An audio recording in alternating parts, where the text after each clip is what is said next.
Eight जी पर आपका फिर से स्वागत है आपके पर्सनल एआई ट्यूटर के साथ। मैं गौरव हूं और मेरे साथ हैं स्वाति। आज हम क्लास 12 होम साइंस यानी सीबीएसई क्लास 12 के clinical nutrition and dietetics chapter को कामली और कंसेप्चुअली रिवाइज करेंगे। नोटबुक हो तो पास रख लो, लेकिन सिर्फ सुनकर भी इस रिवीजन का पूरा फायदा ले सकते हो। बिल्कुल। शुरुआत एक सिंपल एग्जाम कंफ्यूजन से करते हैं। क्या क्लिनिकल न्यूट्रिशन सिर्फ बीमार व्यक्ति को डाइट चार्ट देने का नाम है, या इसमें health promotion, disease prevention, assessment और काउंसलिंग भी शामिल है? आज हम इन क्वेश्चंस के आंसर्स ढूंढेंगे। साथ में modified diets, feeding routes, career preparation और चैप्टर के इम्पोर्टेंट एग्जाम पॉइंट्स भी चेक करेंगे। हमारा लर्निंग मैप क्लियर है।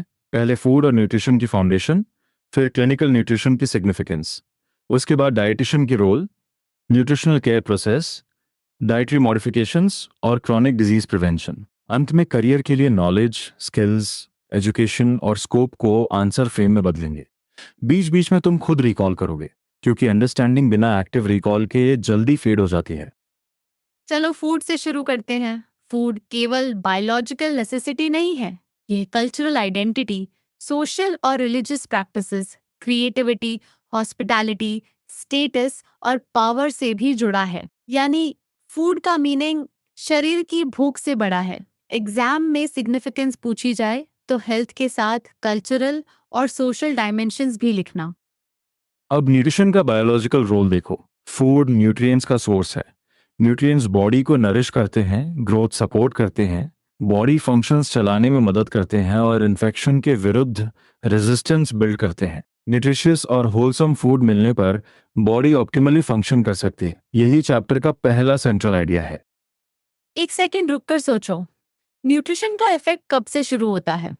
केवल स्कूल एज से नहीं, चैप्टर बताता है कि न्यूट्रिशन का महत्व बर्थ से पहले भी होता है और पूरे लाइफ स्पैन में हेल्थ को इन्फ्लुएंस करता है। Body atoms, molecules, cells, tissues और ऑर्गन से बनी है, और इन प्रोसेसेस के लिए न्यूट्रिएंट्स लगातार चाहिए। सही। हमारे शरीर की सेल्स रेगुलरली रिप्लेस होती रहती हैं। कुछ सेल्स कुछ दिनों में, कुछ महीनों में और कुछ वर्षों में रिप्लेस होती हैं, भले ही बाहर से अपीयरेंस बहुत ना बदले।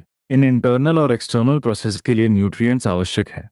इसलिए न्यूट्रिशन को केवल वेट या अपीयरेंस से जोड़ना एक कॉमन मिस्टेक है। अब माल न्यूट्रिशन शब्द पर ध्यान दो। इसका अर्थ सिर्फ अंडर न्यूट्रिशन नहीं है। चैप्टर में बताया गया है कि कुछ लोगों को एडिक्वेट फूड नहीं मिलता, कुछ ओवर ईट करते हैं और कुछ रॉन्ग फूड चॉइसेस करते हैं। इसलिए अंडर न्यूट्रिशन और ओवर न्यूट्रिशन दोनों माल न्यूट्रिशन से जुड़े हो सकते हैं। आंसर में ये डिस्टिंक्शन जरूर लिखना। इंडिया के कॉन्टेक्स्ट में चैप्टर अंडर न्यूट्रिशन की पुरानी समस्या के साथ ओवर न्यूट्रिशन के बढ़ते प्रेवलेंस पर भी ध्यान देता है। ओबेसिटी, हार्ट डिजीज, हाइपरटेंशन और डायबिटीज जैसी कंडीशंस न्यूट्रिशन और लाइफस्टाइल से जुड़ सकती हैं। इन्फेक्शियस डिजीजेस भी पब्लिक हेल्थ कंसर्न बनी हुई हैं। इसलिए न्यूट्रिशन हेल्थ प्रमोशन, प्रिवेंशन और डिजीज मैनेजमेंट का कॉर्नरस्टोन है। तुम्हारा आंसर क्या आ रहा है? अगर क्वेश्चन हो कि न्यूट्रिशन इंपॉर्टेंट क्यों है, तो 4 लिंक्स याद रखो: बॉडी फंक्शंस, ग्रोथ, इम्यूनिटी और क्वालिटी ऑफ लाइफ। इसके साथ डिजीज प्रिवेंशन और रिकवरी जोड़ सकते हो। केवल ये लिखना कि फूड गिव्स एनर्जी चैप्टर के ब्रॉडर आर्ग्यूमेंट को पूरा कैप्चर नहीं करेगा। फूड एंड न्यूट्रिशन एक ब्रॉड डोमेन है जिसमें कई साइंसेस डिस्टिंक्ट होते हुए भी इंटररिलेटेड है। यही कारण है कि इस फील्ड में केवल फूड कॉम्पोजिशन जानना पर्याप्त नहीं। Health, biology, food science, behaviour और सोशल कॉन्टेक्स्ट को साथ समझना पड़ता है। अब इसी फाउंडेशन से हम क्लिनिकल न्यूट्रिशन की तरफ मूव करते हैं। न्यूट्रिशन को ब्रॉडली फूड, न्यूट्रिएंट्स और बॉडी में उनके डाइजेशन, अब्जॉर्प्शन और यूटिलाइजेशन की साइंस कहा गया है। लेकिन चैप्टर सोशल, साइकोलॉजिकल और economic aspects of food and eating को भी इंक्लूड करता है। इसका मतलब पेशेंट की डाइट समझते समय केवल न्यूट्रिएंट लिस्ट नहीं, बल्कि उसकी लाइफ सिचुएशन भी देखनी होगी। ऑप्टिमम न्यूट्रिशन इम्यूनिटी और इन्फेक्शन से प्रोटेक्शन में मदद करती है। ये इलनेस से रिकवरी प्रमोट करती है और क्रॉनिक डिजीजेज मैनेज करने में यूजफुल होती है। जब न्यूट्रिएंट इनटेक इनएडिक्वेट हो तो बॉडी इम्यून डिफेंसेस मेंटेन करने, वुंड्स हील करने, मेडिकेशंस यूटिलाइज करने और ऑर्गन फंक्शन सपोर्ट करने में डिफिकल्टी अनुभव कर सकती है। यहाँ एक सटल पॉइंट है। क्या इलनेस हमेशा पहले से कमजोर न्यूट्रिशनल स्टेटस वाले व्यक्ति को ही अफेक्ट करती है? नहीं, इलनेस खुद भी न्यूट्रिएंट इम्बैलेंस पैदा कर सकती है इवन व्हेन व्यक्ति पहले न्यूट्रिशनली ठीक था। Disease eating, swallowing, digestion, absorption, metabolism या एक्सक्रीशन को डिस्टर्ब कर सकती है। एग्जैक्टली, हेल्थ और न्यूट्रिशन इंटीमेटली इंटरलिंक्ड है। Poor nutrition health problems cause कर सकता है और एग्जिस्टिंग प्रॉब्लम्स को वर्स भी बना सकता है। इलनेस के दौरान न्यूट्रिशन प्रोग्नोसिस, रिकवरी और हॉस्पिटलाइजेशन की ड्यूरेशन को इन्फ्लुएंस कर सकता है। इसलिए डिजीज ट्रीटमेंट में न्यूट्रिशन कोई एक्स्ट्रा डेकोरेशन नहीं, बल्कि सपोर्टिव केयर का एसेंशियल हिस्सा है। स्पेशलाइज्ड एरिया जो इलनेस के दौरान न्यूट्रिशन से डील करती है उसे क्लिनिकल न्यूट्रिशन कहते हैं। रीसेंट टर्मिनोलॉजी में इसे मेडिकल न्यूट्रिशन थेरेपी भी कहा जाता है। एग्जाम में दोनों टर्म्स का रिलेशन क्लियर रखना। क्लिनिकल न्यूट्रिशन का फोकस एस्टैब्लिश्ड डिजीज वाले पेशेंट्स की न्यूट्रिशनल मैनेजमेंट पर होता है। क्लिनिकल न्यूट्रिशन का पेशेंट सेंटर्ड नेचर भी इंपॉर्टेंट है। बॉडी के किसी भी ऑर्गन, टिश्यू या सिस्टम का फंक्शन डिजीज से अफेक्ट हो सकता है। प्रॉब्लम माइनर या एक्यूट हो सकती है, मेजर या क्रॉनिक भी हो सकती है। हर केस में एम है कि पेशेंट एडिक्वेटली नरिश्ड रहे, लेकिन केयर इंडिविजुअल नीड्स के हिसाब से प्लान होगी। यही स्टूडेंट्स कभी कभी सोचते हैं कि कॉमन डाइट चार्ट सब पेशेंट्स पर अप्लाई हो सकता है, लेकिन चैप्टर इंडिविजुअलिस्टिक और होलिस्टिक अप्रोच पर जोर देता है। पेशेंट की यूनिक नीड्स प्राइमरी फोकस है। डाइटिशियन सिस्टमैटिक और logical nutrition care process use करता है, न कि केवल जेनेरिक एडवाइस। मेडिसिन और फार्माकोलॉजी में एडवांसेस ने कई कम्युनिकेबल और इन्फेक्शियस डिजीजेस को कंट्रोल करने में मदद की है। साथ ही न्यूअर डिजीजेस इमर्ज हुई हैं और नॉन कम्युनिकेबल डिजीजेस जैसे ओबेसिटी, हार्ट डिजीज, हाइपरटेंशन और डायबिटीज यंगर एज पर भी दिख रही हैं। ओल्डर पर्सन्स को भी स्पेशल न्यूट्रिशनल अटेंशन चाहिए। तो न्यूट्रिशनल केयर की नीड क्यों बढ़ रही है? क्योंकि अलग अलग एजेस, डिजीजेस और हेल्थ स्टेटसेस वाले अधिक लोग सपोर्ट और डाइट काउंसलिंग चाहते हैं। क्लिनिकल न्यूट्रिशनिस्ट प्रिवेंशन और गुड हेल्थ प्रमोशन में भी रोल निभाता है और वेरियस डिजीजेस के मैनेजमेंट के लिए थेराप्यूटिक डाइट्स रेकमेंड करता है। अब डाइटिशियन और मेडिकल न्यूट्रिशन थेरेपिस्ट की रोल पर आते हैं। उनका काम टेक्निकल इन्फॉर्मेशन को प्रैक्टिकल डाइटरी गाइडलाइंस में ट्रांसलेट करना है। वे पेशेंट्स को एडवाइस देते हैं और ज़रूरत होने पर अलग लाइफ स्टेजेस के हेल्दी इंडिविजुअल्स के लिए भी डाइटरी प्रिस्क्रिप्शंस दे सकते हैं, प्रेगनेंसी से ओल्ड एज तक। चैप्टर कई कंडीशंस का एग्जाम्पल देता है, जैसे diarrhoea, vomiting, food allergies, anaemia, fever, ulcers, hypertension, cancer, obesity, Burns, diabetes और किडनी, लिवर या पैंक्रियाटिक डिसऑर्डर्स। सर्जरी से पहले और बाद में भी न्यूट्रिशनल इंटरवेंशन चाहिए हो सकता है। पॉइंट ये नहीं कि एक डाइट सबके लिए सेम है, बल्कि डिजीज के अनुसार मॉडिफिकेशन चाहिए। डाइट थेरेपी के ऑब्जेक्टिव्स को केयरफुली समझो। पहला, पेशेंट की नीड्स और फूड हैबिट्स को ध्यान में रखकर रिकवरी प्रमोट करना। दूसरा, एग्जिस्टिंग डाइट मॉडिफाई करके डिजीज कंडीशन को अमेलियोरेट और कंट्रोल करना। तीसरा, न्यूट्रिशनल डेफिशिएंसीज करेक्ट करना। चौथा, क्रॉनिक डिजीज में शॉर्ट टर्म और लॉन्ग टर्म कॉम्प्लिकेशंस प्रिवेंट करना। और फिफ्थ ऑब्जेक्टिव है पेशेंट एजुकेशन और काउंसलिंग। प्रिस्क्राइब डाइट फॉलो करना तभी आसान होगा जब पेशेंट को उसकी नीड समझ आए। डाइटिशियन को nutritional stress, psychological stress, illness का फूड एक्सेप्टेंस पर इफेक्ट और मॉडिफाइड थेरेप्यूटिक डाइट की एक्सेप्टेबिलिटी भी कंसिडर करनी होती है। यह काउंसलिंग वाला पॉइंट मिस मत करना। डाइटिशियन अकेले काम नहीं करता। फिजिशियन डिजीज डायग्नोसिस और मेडिकल नीड्स के लिए अल्टीमेटली रिस्पॉन्सिबल होता है। डायग्नोसिस और न्यूट्रिशनल असेसमेंट के आधार पर डाइटिशियन डाइट प्रिस्क्राइब करता है। हॉस्पिटल में रिस्ट्रिक्शंस के अनुसार फूड प्रोविजन इंश्योर करता है और पेशेंट को काउंसलिंग देता है। इस तरह डाइटिशियन मेडिकल टीम का इंटीग्रल मेंबर बनता है। एक क्विक चेक, क्या डाइटिशियन फिजिशियन की डायग्नोसिस को रिप्लेस करता है? नहीं, फिजिशियन डायग्नोसिस करता है और ओवरऑल मेडिकल नीड्स की रिस्पॉन्सिबिलिटी रखता है। डाइटिशियन न्यूट्रिशनल स्टेटस असेस करके न्यूट्रिशन केयर प्लान और डाइट प्रिस्क्रिप्शन इंप्लीमेंट करता है। रोल्स अलग हैं, लेकिन पेशेंट केयर में क्लोजली कोऑर्डिनेटेड है। अब न्यूट्रिशनल केयर प्रोसेस को सीक्वेंस की तरह याद करते हैं। पहला स्टेप न्यूट्रिशनल स्टेटस असेस करना, दूसरा न्यूट्रिशनल प्रॉब्लम्स का डायग्नोसिस, तीसरा न्यूट्रिशनल नीड्स के अनुसार इंटरवेंशंस प्लान और प्रायोरिटाइज करना, चौथा आउटकम्स मॉनिटर और इवैल्यूएट करना, और ज़रूरत हो तो चेंजेस करना। सीक्वेंस आंसर में लॉजिकल फ्लो दिखाता है। असेसमेंट का मतलब केवल पेशेंट का वेट पूछ लेना नहीं है। डिटेल हेल्थ, डाइट, पर्सनल और मेडिकेशन हिस्ट्रीज ली जाती हैं। एंथ्रोपोमेट्रिक मेजरमेंट्स लिए जाते हैं। लैबोरेटरी और फिजिकल मेजरमेंट्स को फिजिशियन की डायग्नोसिस और बाकी इंफॉर्मेशन से रिलेट किया जाता है। फिर इंफॉर्मेशन इंटरप्रेट करके डेफिशिएंसीज और फ्यूचर रिस्क आइडेंटिफाई किए जाते हैं। डाइट प्लान बनाते समय फूड पैटर्न और इनटेक फ्रीक्वेंसी देखना होता है। साथ में डिजीज डायग्नोसिस, डॉक्टर की प्रिस्क्रिप्शन, हेल्थ स्टेटस और फिजिकल कंडीशन भी देखी जाती है। पेशेंट चू, स्वॉलो, डाइजेस्ट और अब्जॉर्ब कर पा रहा है या नहीं, hunger, physical activity, lifestyle, supplements, cultural practices और रिलीजियस बिलीव्स भी रेलेवेंट है। यह लिस्ट बड़ी लग रही है, तो इसे 3 लेंसेज में सोचो। पहला मेडिकल लेंस यानी डिजीज और ट्रीटमेंट। दूसरा न्यूट्रिशनल लेंस यानी इनटेक, रिक्वायरमेंट्स और एब्जॉर्प्शन। तीसरा ह्यूमन लेंस यानी लाइक्स, डिसलाइक्स, कल्चर, बिलीव्स और emotional state. Good diet plan इन तीनों को कनेक्ट करता है, केवल न्यूट्रिएंट कैलकुलेशन नहीं। Nutrition care healthy persons, fitness या wellness programs, pregnant women, elderly persons, outpatient clinics और हॉस्पिटलाइज्ड पेशेंट्स सभी सेटिंग्स में अप्लाई हो सकती है। यानी क्लिनिकल न्यूट्रिशन केवल हॉस्पिटल बेड तक लिमिटेड नहीं है। इंडिविजुअल और ग्रुप्स दोनों के लिए ऑर्गेनाइज्ड न्यूट्रिशनल केयर रेलेवेंट हो सकती है। अब तक हम फर्स्ट मेजर आइडिया कवर कर चुके हैं। न्यूट्रिशन हेल्थ और डिजीज दोनों से कनेक्टेड है और केयर ऑर्गेनाइज्ड प्रोसेस से दी जाती है। अगर इस पॉइंट पर कोई एग्जैक्ट डाउट हो तो एडजी को सोक्रेटिक तरीके से यूज कर सकते हो। अपने आंसर का पहला स्टेप बोलो और फिर खुद चेक करो कि असेसमेंट से मॉनिटरिंग तक सीक्वेंस पूरा है या नहीं। अब डाइटरी मॉडिफिकेशन समझते हैं।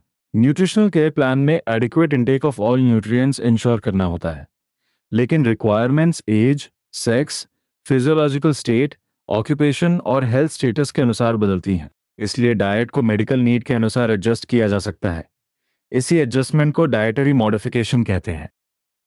मॉडिफिकेशन कई फॉर्म्स में हो सकती है। कंसिस्टेंसी या टेक्सचर बदलना, एनर्जी इंटेक बढ़ाना या घटाना, किसी न्यूट्रिएंट की अमाउंट बदलना, मील्स की संख्या या फीडिंग इंटरवल्स बदलना और फीडिंग रूट बदलना। आंसर में केवल लो फैट या लो शुगर लिखकर मत रुकना। मॉडिफिकेशन के कैटेगरीज एक्सप्लेन करना। एग्जाम्पल से याद करो। सर्जरी की सिचुएशन में प्रोटीन इंटेक बढ़ाया जा सकता है, जबकि किडनी फेलियर में प्रोटीन कम किया जा सकता है। फाइबर हाई या लो हो सकता है, फैट कम किया जा सकता है। सोडियम या फ्लूइड रिस्ट्रिक्ट किया जा सकता है। स्पिनच जैसे ऑक्सालेट रिच फूड को भी स्पेसिफिक कंडीशन में रिस्ट्रिक्ट किया जा सकता है।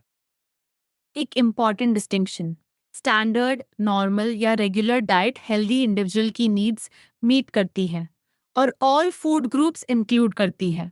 हॉस्पिटल सेटिंग में रेगुलर डाइट भी fried fatty foods, sweets, spices और कॉन्डिमेंट्स में रिलेटिवली लो हो सकती है। इसे थेरेप्यूटिक मॉडिफाइड डाइट के साथ ऑटोमेटिकली सेम मत समझना। कंसिस्टेंसी चेंजेस पर आते हैं। लिक्विड डाइट रूम टेम्परेचर पर प्राइमरीली फ्लूइड कंसिस्टेंसी की होती है। ये फाइबर फ्री और न्यूट्रिशनली एडिक्वेट हो सकती है, और गैस्ट्रोइंटेस्टिनल ट्रैक्ट नॉर्मली फंक्शन कर रहा हो तो न्यूट्रिएंट्स आसानी से एब्जॉर्ब हो सकते हैं। ये उन पर्सन्स के लिए यूजफुल है जो नॉर्मली चू या स्वॉलो नहीं कर पा रहे। लिक्विड डाइट के एग्जाम्पल्स हैं coconut water, fruit juice, soup, milk, butter milk और मिल्क शेक्स। इसका एक वेरिएशन क्लियर लिक्विड डाइट है जो और थिन होती है। क्लियर सूप्स, पल्प के बिना जूसेस और वेरी लाइट टी इसके एग्जाम्पल्स हैं। क्लियर लिक्विड डाइट सर्जरी के तुरंत बाद प्रिस्क्राइब की जा सकती है। लेकिन क्लियर लिक्विड डाइट की लिमिटेशन भी याद रखो। इससे पेशेंट की कंप्लीट न्यूट्रिशनल रिक्वायरमेंट्स मीट करना इजी नहीं होता, इसलिए इसे केवल कंसिस्टेंसी देखकर न्यूट्रिशनली कंप्लीट मानना गलत है। एग्जाम आंसर में डेफिनेशन, एग्जाम्पल्स और लिमिटेशन तीनों लिखोगे तो एक्सप्लेनेशन स्ट्रॉन्गर बनेगी। Soft diet semi solid foods provide करती है। यह लाइटली सीजनड होती है और बहुत फाइब्रस या गैस फॉर्मिंग फूड्स कंटेन नहीं करती। इसे च्यू और डाइजेस्ट करना आसान होता है। खिचड़ी और सगो खीर एग्जाम्पल्स हैं। इसका aim indigestion, abdominal distension, nausea, cramping और गैस्ट्रोइंटेस्टिनल डिस्कम्फर्ट का रिस्क मिनिमाइज करना है। मैकेनिकल सॉफ्ट डाइट और सॉफ्ट डाइट में कंफ्यूजन होता है। Mechanical soft diet older adults के लिए हो सकती है, स्पेशली जब च्यूइंग प्रॉब्लम हो। इसमें सॉफ्ट, मैश्ड और प्यूरेड फूड्स होते हैं। थेराप्यूटिक सॉफ्ट डाइट भी सॉफ्ट कंसिस्टेंसी की होती है, लेकिन इसमें सिंपल, इजीली डाइजेस्टेबल फूड और डाइजेस्टिव सिस्टम को रेस्ट देने वाला पैटर्न फोकस में होता है। अब feeding routes. Preferred route oral यानी माउथ से फीडिंग है, लेकिन अनकॉन्शियस पेशेंट या ईसोफेगस प्रॉब्लम वाले व्यक्ति च्यू या स्वॉलो नहीं कर सकते। ऐसे केसेस में ट्यूब फीडिंग या इंट्रावेनस फीडिंग ऑप्शंस हो सकते हैं। ट्यूब नोज के थ्रू स्टमक तक जाती है, जबकि इंट्रावेनस फीडिंग में स्पेशल सॉल्यूशन वेन में ड्रिप से दिया जाता है। ट्यूब फीडिंग को इंट्रावीनस फीडिंग पर प्रेफरेंस दी जाती है जब गैस्ट्रोइंटेस्टाइनल ट्रैक्ट फंक्शनल हो और पर्सन फीड को डाइजेस्ट तथा अब्जॉर्ब कर सके। ये कंडीशन याद रखना जरूरी है। केवल रूट का नाम लिखना पर्याप्त नहीं, सिलेक्शन का रीजन भी लिखना चाहिए। यही रीजनिंग बेस्ड आंसर को रोट आंसर से अलग बनाता है। क्विक रिकॉल करो, क्लियर लिक्विड डाइट और फुल लिक्विड डाइट में कौन थिनर है? Clear liquid diet. Soft diet में फूड कैसा होता है? सेमी सॉलिड, लाइटली सीजन्ड और इजी टू च्यू तथा डाइजेस्ट। मैकेनिकल सॉफ्ट डाइट किस प्रैक्टिकल नीड से जुड़ी है? ओल्डर पर्सन की च्यूइंग डिफिकल्टी से। अब आगे प्रिवेंशन पर चलते हैं। डाइट और गुड न्यूट्रिशन डिजीज होने के बाद ही इंपॉर्टेंट नहीं है। हेल्दी डाइट और लाइफस्टाइल क्रॉनिक डिजीजेस को कंट्रोल कर सकते हैं या उनके ऑनसेट की एज डिले कर सकते हैं। प्रोसेस्ड फूड्स में एडिटिव्स, फैट या शुगर अधिक हो सकते हैं और रिफाइंड फूड्स के कारण फाइबर तथा हेल्थ प्रोमोटिंग कॉन्स्टिट्यूएंट्स कम हो सकते हैं। अर्बन इंडियंस की डाइटरी चेंजेस पर चैप्टर का एक्सरसाइज है। फैट कंजम्पशन बढ़ा, रिफाइंड शुगर कंजम्पशन बढ़ा, फाइबर और कई विटामिन्स तथा मिनरल्स का इंटेक घटा। नॉन वेजिटेरियन पॉपुलेशंस में एनिमल प्रोटीन कंजम्पशन भी बढ़ा। इन चेंजेस को लाइफस्टाइल के साथ कनेक्ट करना है, आइसोलेटेड लिस्ट की तरह नहीं। इन डाइटरी चेंजेस को obesity, colon cancer, diabetes, cardiovascular disease और हाइपरटेंशन की इंक्रीज्ड इंसिडेंस से एसोसिएट किया गया है। ओबेसिटी और डायबिटीज के कॉन्टेक्स्ट में इंक्रीज शुगर और फैट, रिड्यूस्ड फाइबर और less physical activity important factors हैं। एग्जाम में कॉजल लैंग्वेज रिस्पॉन्सिबल रखो, जैसे कंट्रीब्यूट करते हैं या एसोसिएटेड हैं। हाइपरटेंशन के लिए high salted convenience foods, high sodium processed foods, potassium rich fruits, vegetables, grains और लेग्यूम्स का कम intake, possibly low calcium intake, less physical activity और स्ट्रेस एसोसिएटेड बताए गए हैं। ध्यान रहे, ये चैप्टर का डाइटरी और लाइफस्टाइल कनेक्शन है। इसे सिंगल कॉज की तरह प्रेजेंट मत करना। चैप्टर डाइट और डिजीज प्रिवेंशन को स्टडी से भी इलस्ट्रेट करता है। एक क्लिनिकल स्टडी में फिश को वीक में एक बार कंज्यूम करने का association sudden death from heart attack के लोअर रिस्क से बताया गया। फिश में ओमेगा 3 फैटी एसिड्स होते हैं जो सेल्स के एसेंशियल कंपोनेंट्स हैं और हार्ट रिदम को प्रोटेक्ट कर सकते हैं। दूसरी स्टडी में fruits, vegetables, whole grains, low fat dairy products और लीन मीट्स लेने वाली विमेन लॉन्गर लिव्ड थी। फ्रूट्स, वेजिटेबल्स और लेग्यूम्स का high intake lower heart disease risk से एसोसिएटेड था। कंक्लूजन क्या है? डाइट डिजीज कॉजेशन में कंट्रीब्यूट कर सकती है और एप्रोप्रिएट डाइट प्रिवेंशन तथा रिस्क रिडक्शन में मदद कर सकती है। क्लिनिकल न्यूट्रिशनिस्ट स्कूल्स, कॉलेजेस और अन्य ग्रुप्स को डाइट काउंसलिंग देकर प्रिवेंशन में रोल निभा सकते हैं। ये केवल इंडिविजुअल पेशेंट केयर नहीं है, कम्युनिटी लेवल पर गाइडेंस देकर डाइटरी चॉइसेस और हेल्थ अवेयरनेस इंप्रूव की जा सकती है। अब हम करियर प्रिपरेशन की तरफ बढ़ते हैं। क्लिनिकल न्यूट्रिशनिस्ट या डाइटिशियन को डिजीज कंडीशंस में फिजियोलॉजिकल चेंजेस का नॉलेज चाहिए। इलनेस में न्यूट्रिएंट रिक्वायरमेंट्स और रेकमेंडेड डेली अलाउंसेस बदल सकते हैं। Different dietary modifications, traditional cuisines और एथनिक क्विजीज की अंडरस्टैंडिंग भी ज़रूरी है। मतलब प्रोफेशनल को साइंस और रियल फूड कल्चर दोनों समझने होंगे। स्किल्स में न्यूट्रिशनल स्टेटस असेसमेंट, क्लिनिकल और बायोकेमिकल क्राइटेरिया का यूज, इंडिविजुअल डिजीज कंडीशन के अनुसार customized diet planning, diets recommend और एडमिनिस्टर करना तथा डाइट काउंसलिंग कम्युनिकेशन शामिल है। कल्चरल मिल्यू, फूड टैबूज और फूड फैड्स तथा मिथ्स को हैंडल करना भी प्रोफेशनल स्किल का हिस्सा है। नॉलेज बेस बहुत ब्रॉड है। Nutrition, food science, food composition, clinical nutrition और डाइटेटिक्स तो कोर है ही। बायोलॉजी, केमिस्ट्री, फिजियोलॉजी और बायोकेमिस्ट्री भी चाहिए। Food microbiology, safety, food quality assurance, food laws और रेगुलेशंस का नॉलेज इंस्टीट्यूशनल फूड सेटिंग्स में स्पेशली इंपॉर्टेंट है। इसके अलावा फिजिक्स का बेसिक नॉलेज इक्विपमेंट यूज और मेंटेनेंस के लिए हेल्पफुल है। Food service management, quantity food production, book keeping, accounts, record keeping और पर्सनल मैनेजमेंट भी रेलेवेंट है। यह देखकर समझ आता है कि डाइटिशियन का रोल केवल मील लिस्ट लिखने तक लिमिटेड नहीं है। काउंसलिंग को चैप्टर आर्ट और साइंस दोनों कहता है। डिजीज बॉडी और माइंड को चेंज कर सकती है और फिजियोलॉजिकल तथा इमोशनल कंडीशन पर बड़ा इफेक्ट डाल सकती है। इसलिए साइकोलॉजी, सोशियोलॉजी, एजुकेशन और काउंसलिंग का नॉलेज पेशेंट कम्युनिकेशन को इफेक्टिव बनाता है। ये करियर क्वेश्चन में हाई वैल्यू पॉइंट है। क्लिनिकल न्यूट्रिशनिस्ट को एपिडेमियोलॉजी और न्यूट्रिशनल डिसऑर्डर्स तथा डिजीजेस के प्रेवलेंस और इंसिडेंस पैटर्न्स का एडिशनल नॉलेज चाहिए।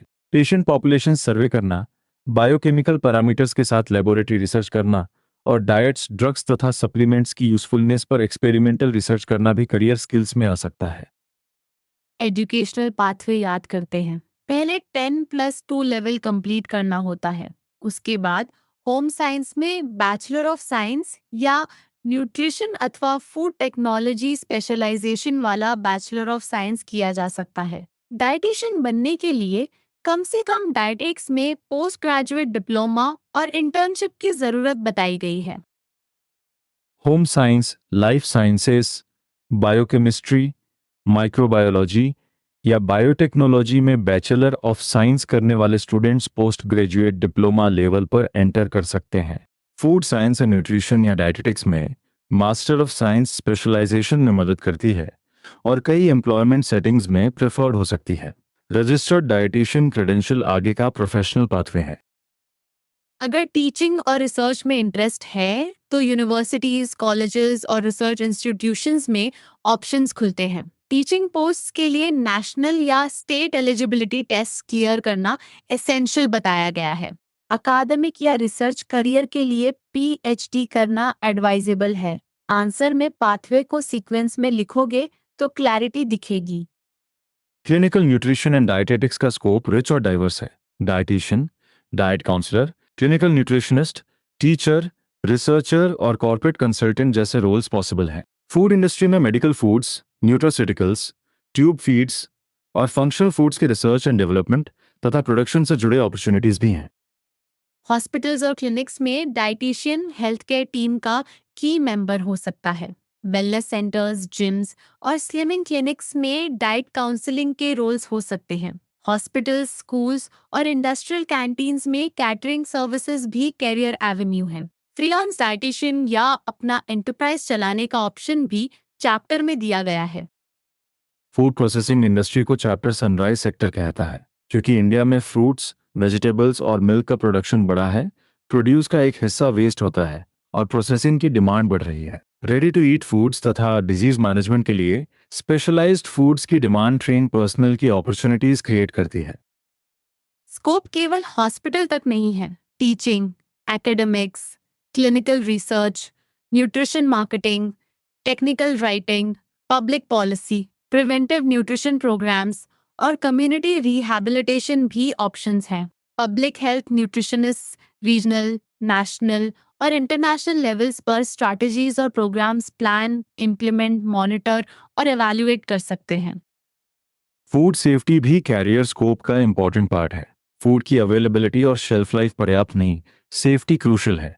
फूड प्रोसेसिंग, मैन्युफैक्चरिंग और केटरिंग ऑर्गेनाइजेशंस में सेफ्टी कल्चर चाहिए। गुड क्वालिटी और सेफ फूड इंश्योर करने के लिए फूड क्वालिटी, सेफ्टी, लेजिस्लेशन और स्टैंडर्ड समझने वाले ट्रेन प्रोफेशनल ज़रूरी हैं। अब एग्जाम रिवीजन शुरू करते हैं।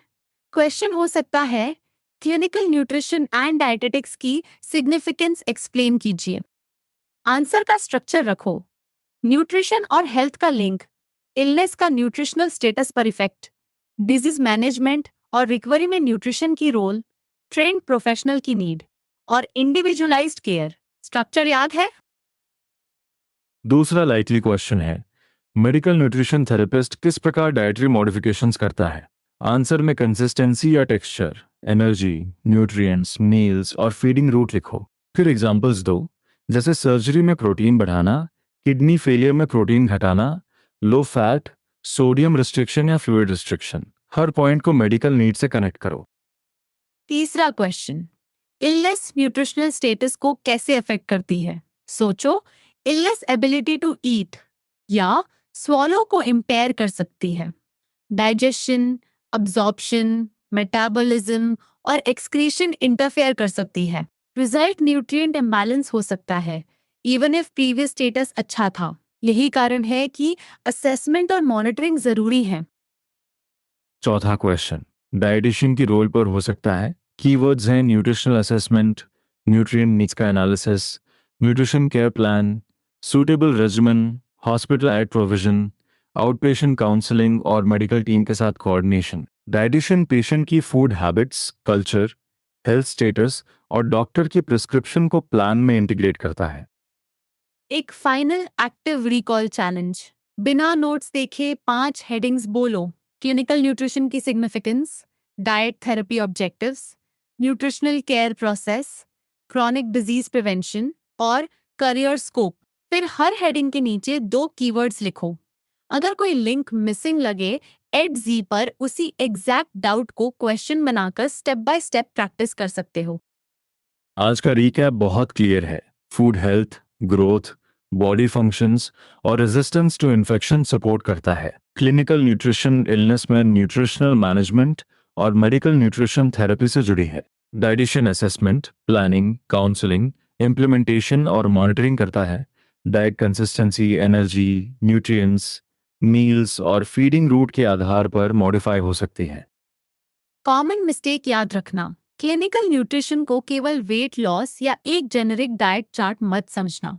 ये पेशेंट की disease, nutritional needs, physical ability, food habits, culture और ट्रीटमेंट के अनुसार इंडिविजुअलाइज्ड केयर है। अब कॉन्क्रीट नेक्स्ट स्टेप लो। एक पेज पर न्यूट्रिशन केयर प्रोसेस और डाइटरी मॉडिफिकेशंस का कंपैरिजन अपने वर्ड्स में लिखो। और करियर सेक्शन के लिए नॉलेज, स्किल्स, एजुकेशन और स्कोप को 4 कॉलम्स में रिवाइज करो। फिर खुद से पूछो कि डाइटिशियन फिजिशियन की रोल को रिप्लेस क्यों नहीं करता और ट्यूब फीडिंग कब प्रेफर्ड हो सकती है। बहुत अच्छा रिवीजन हुआ। एडजी के साथ ऐसे ही कॉन्सेप्ट्स को समझकर, रिकॉल करके और अपनी भाषा में लिखकर मास्टर करते रहो। अगली रिवीजन में फिर मिलेंगे।